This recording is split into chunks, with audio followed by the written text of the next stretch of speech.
here we go. Let's do this today on Casey. I'm Haru. Thanks for tuning in. Man, CES 2026 has already kicked off. It sure has, over in Las Vegas. It's like the tech world's new year happens every year around this time. Yeah. Every company comes out swinging with their announcements. And this year, the volume of announcements is just ridiculous. Seriously, there's so much news we can't even keep up. We're gonna do our best to bring it all to you, though. Alright, let's dive right in today. Okay, first up, Intel. It's Intel. Oh, here we go. Panther Lake has officially been announced. Panther Lake, it's finally here. It's launching under the name Core Ultra Series 3. Series 3, man, their naming scheme is confusing. I know, right?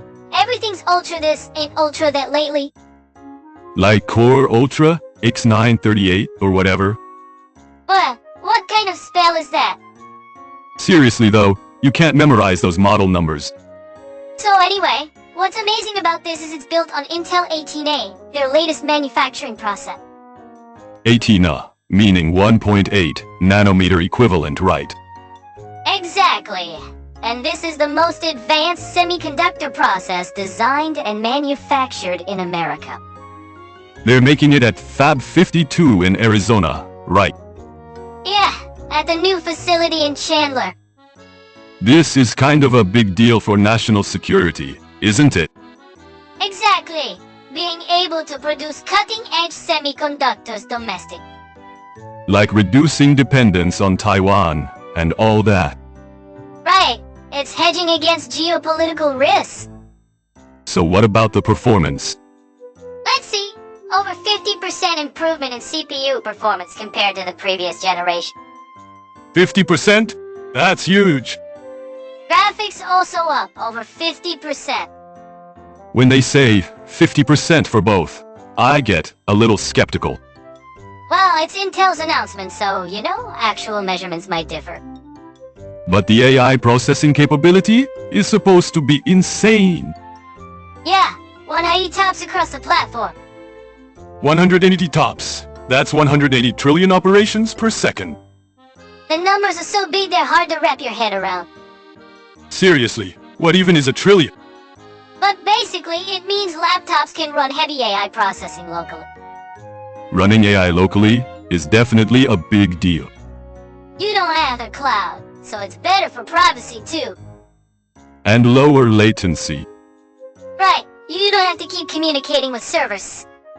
But Intel's been struggling a bit these past few years, hasn't it? Oh, totally.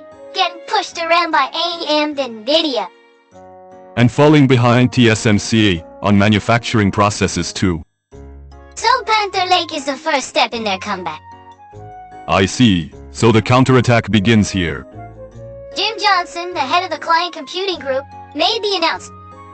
What was the vibe of the announcement? Super confident. Real pushing the Made in USA angle. Like a revival of Made in USA. Exactly. Kind of appealing to patriotism too. Well, Americans do love that stuff. And apparently, they're starting to roll it out to market this month. So you'll be able to buy laptops with it next month. Yeah, laptops and gaming handhelds too apparently. Oh nice. Gaming handhelds like Steam Deck and stuff. Right, those kinds of devices will get it too. Man, this is exciting. Alright, next up is TV news. TVs? That says that usually mean. Samsung and LG are going head-to-head with Micro TV. Micro LED. Another new tech just dropped. Yeah, it's incredible. Is it different from OLED? Totally different. It's being called the next generation after OLED. Wait, OLED's still rolling out though. I know. Tech progress is just too fast to keep up with it. So what makes Micro LED special? Well, it uses ultra-fine red, green, and blue LEDs smaller than 100 microns. 100 microns, like thinner than a human hair. Right, and each LED emits light independently. Each one lights up individually. control is incredibly precise. That sounds like amazing picture quality. It apparently solves OLED's weak points like burn-in and brightness issue. Oh yeah, OLED can burn in if you leave the same image on too long. Right, and Micro doesn't have that problem. But it's expensive, right? Well, Samsung's 115-inch model from last year was about $30,000. $30,000. That's like 4.5 million yen. Yeah, you could buy a house with that. You could buy a car easily. Well, as the tech advances, it'll get cheaper. Still, 4.5 million is wild. So, Samsung is expanding from 55 inches up. 6 size options, right? Yeah, 55, 65, 75, 85, 100. Nice that they added smaller sizes. Makes them more affordable. Meanwhile, LG is launching with the Micro Evo brand. Evo. Same naming as their OLED Evo. Right, LG is doing 75, 86, and 100-inch model. Smaller lineup than Samsung. But LG's 100-inch model won the CES 2026 Innovation Award. Oh wow, that's impressive. LG is applying tech they developed with OLED to Micro.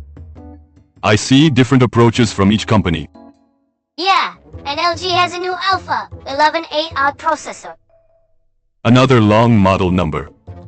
It has dual AI engines that can run 2 AI upscaling processes simultaneously. 2 upscaling processes at once. What does that mean? Basically, 2 different technologies for enhancing low-res video run at the same time. Oh, so the picture looks even more natural. And the color gamut is incredible. 100% coverage of BT 2020, DCI P3, and Adobe RGB. All at 100%. That's amazing. It's certified by Intertech, an international standards organization. But do regular people even need that kind of color range? I mean, yeah, probably only video production pros would know. Still, the tech itself is pretty cool. Oh, and Sony also announced they're entering the micro TV market. Sony's joining too. Yeah, 2026 looks like the year micro really takes off in the premium TV market. A 3-way battle. This is getting interesting. Alright, next up is some sketchy news. Sketchy. What happened? The European Space Agency, SA, got hit with a cyber attack. What? A space agency got hacked? Yeah, 200 gigabytes of data potentially leaked. 200 gigs. That's a lot. It's been all over X, formerly Twitter. Well, yeah, a space agency getting hacked is scary. On a hacker forum called Breach Forums, someone with the handle Triple Light of 88 posted a claim. Triple 888. What a ridiculous name. They claim they breached ESA systems on December 18th. So what got leaked? Source code, access tokens, hard-coded credentials, Terraform files, confidential doc.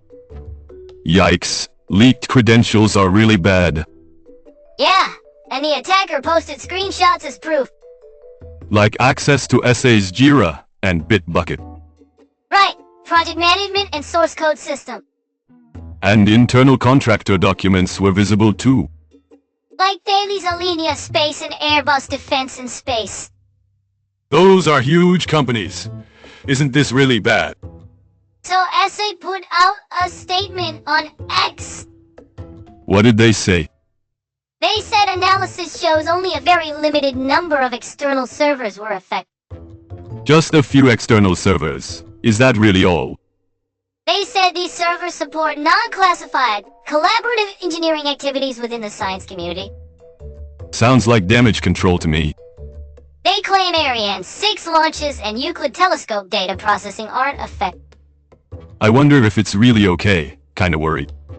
Cybersecurity expert Dr. Elena Vasquez comment. Yaha. She warned that state-sponsored actors routinely probe space agencies for intellectual property. State-sponsored actors like government spies, basically. Pretty much. Space tech can be dual use for military applications. Man, scary times we're living in. And get this! ESA's online shop got hit with a fake payment page attack last December too. Wait, they got attacked twice in a row. Yeah, is their security even okay? Space exploration is inspiring, but there are these risks too. Well, cybersecurity is never ending. It's really a cat and mouse game. Alright, next up is kind of funny story. Funny? That's unexpected after that last story. X Corp filed a countersuit over the Twitter trademark. Wait, what? They changed it to X themselves though. Right? Elon Musk rebranded Twitter to X in 2023. Yeah, when the blue bird disappeared. So this new group called Operation Bluebird filed a trademark cancellation petition. Operation Bluebird. What's that? They're running a website called Twitter.new with pre-registration for their own social network. Oh man, they're trying to use the Twitter name.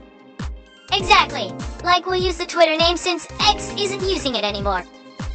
Is that even legal? That's what's being disputed, X Corp countersued, claiming they still own the trademark. But can you keep a trademark if you're not using it? That's the thing. There's a legal concept called abandonment through non-use. Where you lose rights if you don't use it. Right, and lots of users in media still call it Twitter. They do. X is just awkward to say. So Operation Bluebird argues Twitter has become public domain.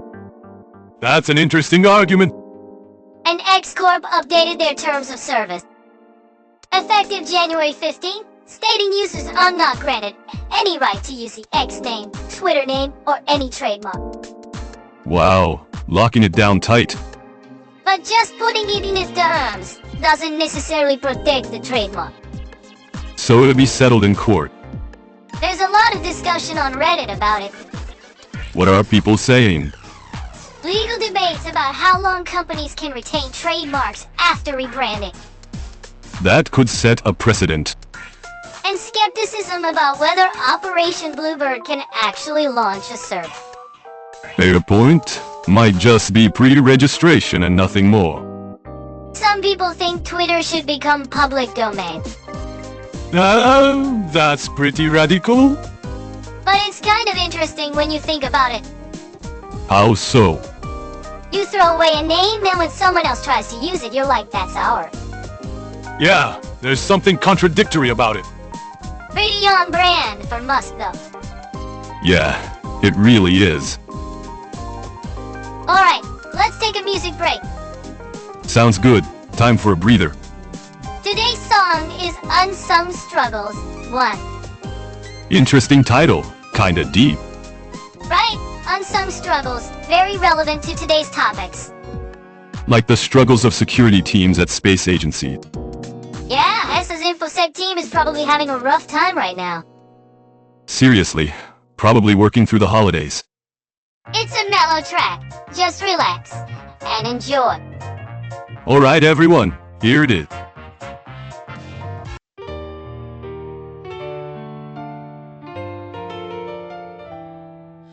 あの資料わかりやすいですねその言葉が今日の酸素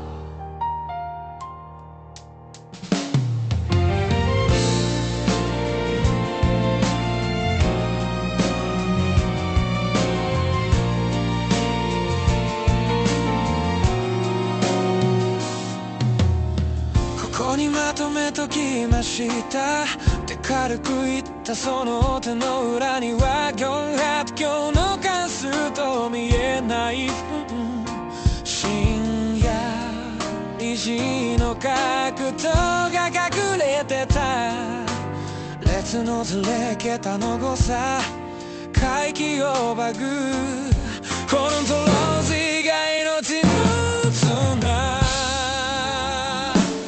表に出ないからでもそれがなかったら誰も会議で話せ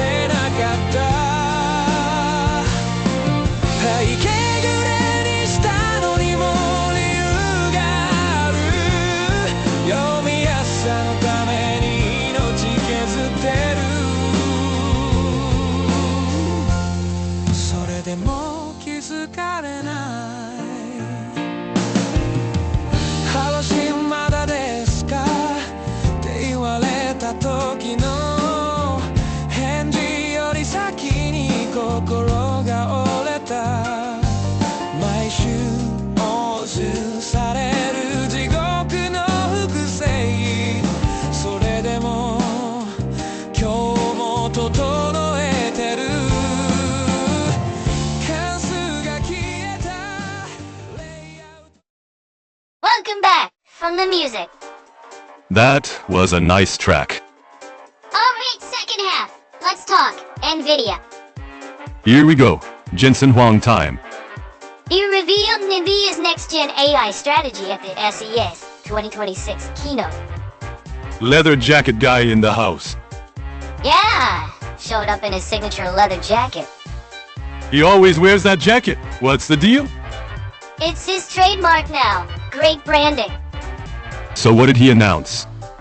First, Blackwell's mass production scale-up, and then the next-gen Vera Rubin architecture rollout plan. Vera Rubin. Another new name. Rubin starts mass production late 2026, launching in Q3, Q4. So second half of this year. Right, and another cool thing is DGX Spark. DGX Spark. It brings NVIDIA Grace Blackwell's processing power to desktop environment. Blackwell on a desktop? That's wild. It's got a GB10 superchip and 128 gigabytes of unified system memory. 128 gigs! That's like 10 times a normal PC. Yeah, and with this you can handle 200 billion parameter AI models locally. 200 billion parameters locally? That's insane! It's targeted at AI researchers, data scientists. Wonder if students can actually afford it. Well, who knows? It's NVIDIA after all. Probably expensive. And their earnings are ridiculous again. How much? Coqui fiscal 2026 revenue project. 10 trillion. In 1 quarter. The numbers are just broken. That's quarterly, not annual. Right? 10 trillion yen in 3 months. Man, the AI bubble is real. And they said they have over 500 billion sales pipeline for Blackwell and Rubin by end of 2026. $500 billion, about 77 trillion yen. Yeah, like Japan's national budget level. The scale is incomprehensible. He also touched on the gaming segment. RTX 50 series stuff. Right? The Blackwell architecture one. DLSS 4 updates and such. Neural rendering tech. AI and PC technology with NVIDIA AC. AI and PCs are game characters powered by AI, right? Exactly. More game titles are integrating AI. Gaming's getting the AI treatment too. But analysts noted there was no RTX 50 Super Series announcement this time. Probably because of DDR7 memory supply shortages. Right. Attention's already shifting to the RTX 60 series. 60 series. They're already looking that far ahead. Next up is Anthropic New. Oh, our creators basically. They donated the Model Context Protocol, MixDP, to the Linux Foundation. MixCP. What's that? It's being called the USB-C of AI. USB-C. Like the charging cable. Right? Basically, it's a unified standard for AI agents to connect to databases, search engines, APIs, and external tools. Oh, like a universal port for connecting to everything. Exactly. That's the idea. So donating to Linux Foundation means... It's now a vendor-neutral open standard. So it's not owned by any specific company anymore. Right? They created a new foundation called the Agentic AI Foundation. Another acronym. It's co-founded by Anthropic, Block, and OpenAI. Wait, OpenAI's in on this too.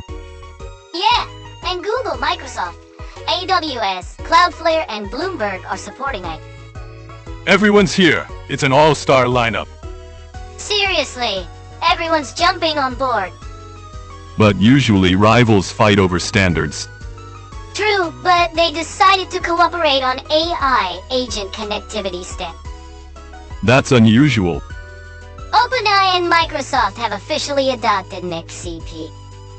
Microsoft is integrating MixCP as a first-class standard across Windows 11, GitHub, and Azure AI Foundry. Having it in Windows is huge. Google's integrating native MacP, support into Gemini models and SDK. Everyone's getting on the same page.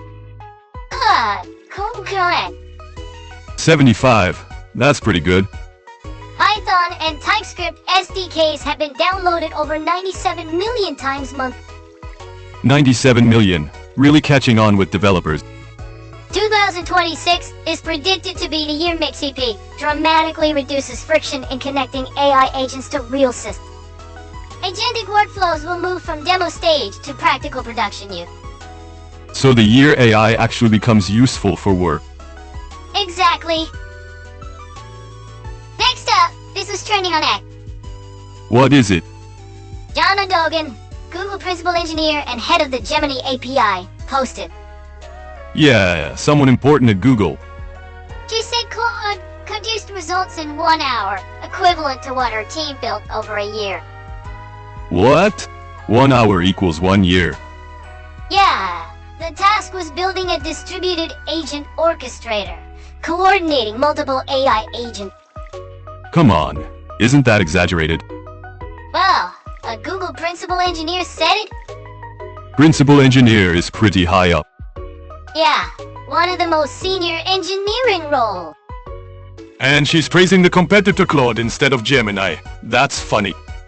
Right, she said Claude, instead of her own company's product. Isn't that awkward for the company? Well, she's just stating fact. But 1 hour equals 1 year. What was the team doing? That's the thing, and this debate expanded. Former Tesla AI director Andrej Karpathy also posted some frank thought. Karpathy joined in too. There's a lively debate about the future of software engineering. Some voices suggest the end of traditional software engineering.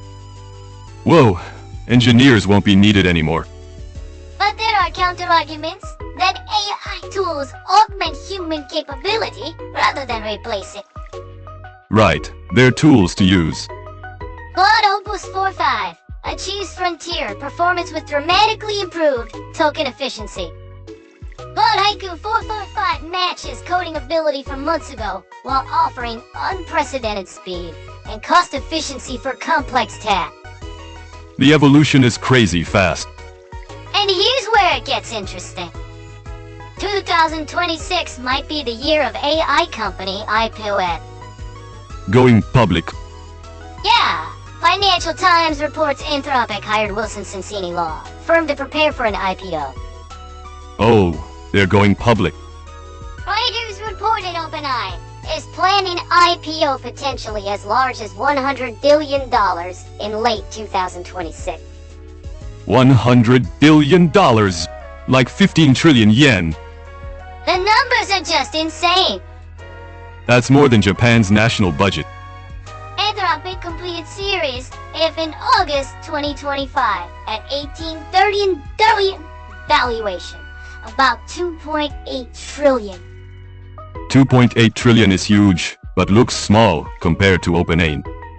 They raised $13, about 2 trillion yen. Raised 2 trillion, that's wild. Revenue grew from $1 billion to over $5 billion in 8 months. 5 times in 8 months. Incredible growth rate. Last story is a bit serious. Serious. Aflac notified 21.265 million people of a medical data breach. 21.265 million. What percentage of the US population is that? About 7%, 1 in 14 Americans. That's a massive scale. Sensitive medical and personal info leaked, including social security numbers. Social security numbers, like American, my numbers. Right. If those leak, they can be used for identity theft. Man, the victims are in trouble. When HTTS Oki Car's website updates, this will likely be the largest reported medical data breach of 2025. Largest scale, breaking the worst record. And this is also an AI era problem. How so? With AI and machine learning advances, companies collect and analyze more personal data. But cyber attacks targeting that data are also getting more sophisticated and large-scale. More data means more targets for attacks. Right. From an attacker's perspective, one breach gets massive amounts of data. The price of convenience, I guess. Other data breaches were reported around the same time. There's more. University of Phoenix. About 3.5 million student and staff records leaked through an Oracle zero-day vulnerability. 0 day. Exploited before a patch existed. Covenant Health. 478,000 records leaked by a Chilean ransomware group. Chilean? Like the animal? Weird group name. 700 Credit. Auto dealer service company. Over 108,000 South Carolina residents data leak. Man, it's non-stop. Also, 2 cybersecurity experts pleaded guilty to Black Cat all-AV ransomware involvement. They got caught. They received $1.20 million in Bitcoin ransom from a victim. That's a lot. Sentencing is scheduled for March 12th. They face up to 20 years in prison. 20 years is heavy, but probably fair given the damage. There are also structural issues being highlighted. Like what?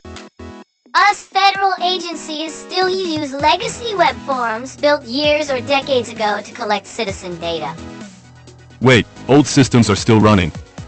They continue processing social security numbers, financial records, and health info without modern encryption or authentication. That's really bad. Seriously, government systems often get neglected and stay outdated. Japan's not immune to this, either. Alright, we covered a lot of news today. Man, today was packed. Says 2026 kicked off, Intel's Panther Lake, Samsung and LG's Micro TV showdown. That 4.5 million yen TV was shocking. NVIDIA's Jensen Huang keynote, 10 trillion yen quarterly revenue. Those numbers are just broken. Anthropic's MixCP becoming an open standard area. AI companies cooperating. That was unusual. Cloud Code producing 1 year's work in 1 hour. That viral story. That's stirring up the engineering community. Some darker news too. ESA cyber attack. X-Corp's Twitter trademark battle. Fighting over a name you threw away was interesting. And the serious. Off-flight 21.265 million. Record data breach. 1 in 14 Americans. That's truly massive. Well, 2026 looks like another turbulent year for tech. AI's just gonna keep evolving. We'll keep bringing you the news. Yeah? Keep listening, everyone. That's it for today. I'm Casey, and I'm Haru. see you next time. Bye-bye.